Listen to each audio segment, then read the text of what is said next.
देखो बहुत सारे स्टूडेंट्स को किसी और सब्जेक्ट से डर लगे या ना लगे, लेकिन मैथ से तो डर लगता है। और पता नहीं कि कुछ स्टूडेंट्स को मैथ के क्वेश्चन को देखकर ऐसा क्यों लगता है कि ये मुझसे ना हो पाएगा। इसके लिए तो स्पेशल लोग होते हैं। देखो किसी भी सब्जेक्ट के प्रति हमारा माइंडसेट ही उसको हार्ड या इजी बनाता है। देखो मैथ एक नॉर्मल सब्जेक्ट की तरह है, बस आप कुछ मिस्टेक करते हो इसलिए आपको मैथ डिफिकल्ट लगता है। लेकिन इस वीडियो के बाद आपका मैथ भी काफी नॉर्मल हो जाएगा। हो सकता है कि इसके बाद आप मैथ में बाकी सब्जेक्ट से अच्छा कर पाओ, और ऐसा हो सकता है 100%। देखो कोई भी सब्जेक्ट हार्ड तभी होता है जब वो हमारे पल्ले ना पड़ता हो, समझ में ना आता हो। आपको हिस्ट्री हार्ड क्यों नहीं लगता, जियोग्राफी हार्ड क्यों नहीं लगता, साइंस हार्ड क्यों नहीं लगता? क्योंकि वो आपको पढ़ते वक्त लाइन बाय लाइन समझ में आ जाता है। लेकिन मैं इतना जरूर कर सकता हूँ कि आपको उसमें से बहुत कुछ याद नहीं होगा।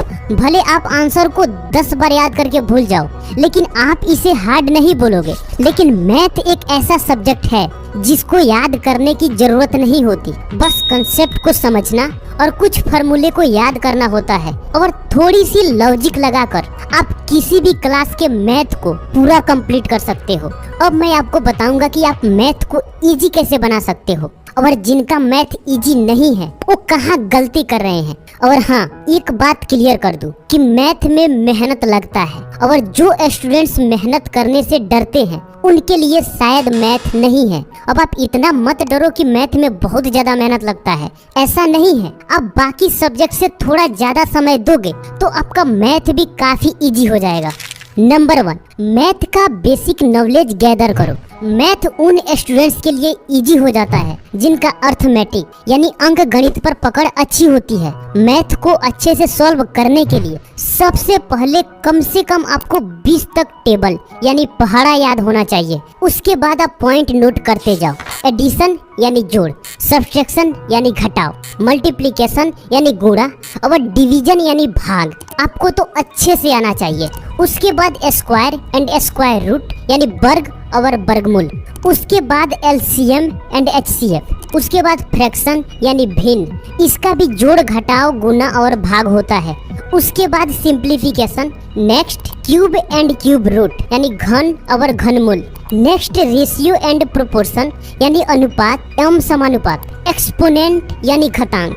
टाइम एंड डिस्टेंस समय एवं दूरी, और परसेंटेज यानी प्रतिशत। और इन सब को पेपर पर नोट कर लो और इस पर अपनी पूरी पकड़ बनाने की कोशिश करो। पर ये सब चीजें तो आप फर्स्ट क्लास से सीखते आ रहे हो, तो अगर इसमें आपको थोड़ी कमी लग रही है तो आप फिर से रिवाइव करो, या आप पॉइंट बाय पॉइंट को यूट्यूब पर सर्च करके भी सीख सकते हो। अगर इस पर आपकी पकड़ अच्छी हो गई तो मैथ आपके लिए इजी और इजी हो ही जाएगा। ये मैथ का बेसिक नॉलेज है, और इन्हीं बेसिक्स पर जिनकी पकड़ अच्छी नहीं होती उनके लिए मैथ चैलेंजिंग यानी डिफिकल्ट हो जाता है। उसके बाद आप फार्मूला का नोटबुक बनाओ, क्योंकि आपके बुक में मैक्सिमम क्वेश्चन फार्मूला से ही सॉल्व होते हैं। तो आप जिस भी क्लास में हो, अगर आप मैथ पर पकड़ बनाना चाहते हो तो आप कोई भी चैप्टर सॉल्व करने से पहले अगर उस चैप्टर में फार्मूला दिए गए हैं तो सबसे पहले कॉपी में नोट कर लो, उसे याद करो, उसके बाद आप क्वेश्चन को सॉल्व करो। ये आपके लिए आसान हो जाएगा। वैसे भी अगर आप कोचिंग जाते हो या स्कूल जाते हो तो मैथ का मैक्सिमम क्वेश्चन टीचर ही सॉल्व करा देते हैं, पर फार्मूला तो वो आपके लिए याद नहीं करेंगे, आपको ही करना होगा। क्योंकि दोबारा प्रैक्टिस और एग्जाम में लिखने के लिए फार्मूला ही काम आएगा। जैसे आप एक छोटी सी एग्जांपल से समझो। अगर आपसे बोला जाए कि एक सर्कल का एरिया निकालो जिसका रेडियस 5 सेंटीमीटर है, तो आपके माइंड में सबसे पहले क्या आएगा? उसका फार्मूला। अगर फार्मूला याद है तो आप आसानी से सॉल्व कर लोगे और वो आपके लिए तो इजी होगा। लेकिन अगर फार्मूला याद नहीं है तो वही क्वेश्चन आपके लिए मुश्किल हो गया। तो सबसे पहले आपका काम है कि मैथ का बेसिक्स पर पकड़ बनाओ। नंबर 2, कंसेप्ट को समझो। देखो मैथ को याद किया ही नहीं जा सकता, ये कंसेप्ट पर बेस्ड है। कंसेप्ट क्लियर तो मैथ क्लियर। बस कंसेप्ट को समझने में ही थोड़ा बहुत जो परेशानी होता है, उसी से बहुत सारे स्टूडेंट्स को मैथ हार्ड लगता है। इस पर भी आप अच्छी पकड़ बना सकते हो अगर आप थ्योरी पर टाइम देते हो। फॉर एग्जाम्पल, अगर आपसे बोला जाए कि आप राइट ट्रायंगल का एरिया निकालो यानी समकोण त्रिभुज का क्षेत्रफल निकालो जिसका हाइपोटेन्यूज 10 सेंटीमीटर और बेस 6 सेंटीमीटर है, तो सबसे पहले तो आपको ये पता होना चाहिए कि आखिर में समकोण त्रिभुज होता क्या है, इसका किस भुजा को कर्ण, किस भुजा को आधार और किस भुजा को लंब बोलते हैं। उसके बाद में अगर आपको इसका क्षेत्रफल निकालना है तो सबसे पहले इसका फॉर्मूला याद होना चाहिए 1/2 बेस इंटू हाइट। पर क्वेश्चन में हाइट का तो वैल्यू ही नहीं है, तो अब हाइट निकलेगा कैसे? तो फिर हम इसका फॉर्मूला ढूंढेंगे। तो इसका फॉर्मूला होता है height is equal to root under hypotenuse square minus base square. अब इतना जब कर लोगे तो सिंपली अब आपको प्रोसेस को फॉलो करना है। अब यहाँ मैथ का बेसिक काम आएगा, गुना कैसे किया जाता है, रूट को कैसे हटाया जाता है, ये तो मालूम होना चाहिए। इसके बाद जब हाइट निकल जाए तब आप एरिया इजीली निकाल लोगे, राइट।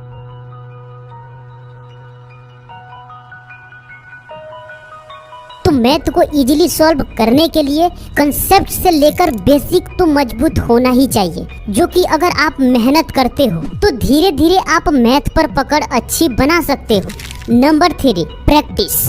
आपको सब कुछ मालूम है, लेकिन अगर आप प्रैक्टिस नहीं करते हो फिर भी आप मैथ में वीक हो जाओगे, क्योंकि मैथ प्रैक्टिस से ही इजी होता है।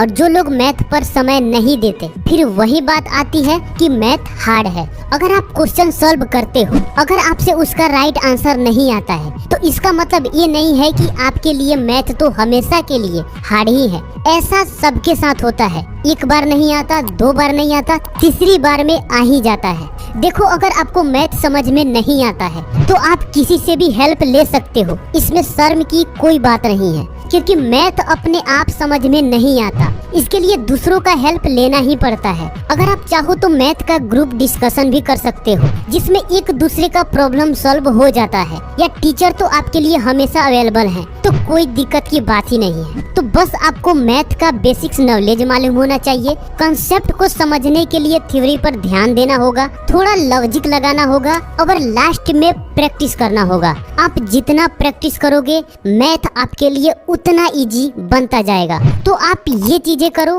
फिर आप नहीं बोलोगे कि मैथ मेरे लिए हार्ड है। तो दोस्त, कैसा लगा वीडियो कमेंट बॉक्स में जरूर बताना। मिलते हैं आपसे फिर अगले वीडियो में, तब तक के लिए आपका धन्यवाद।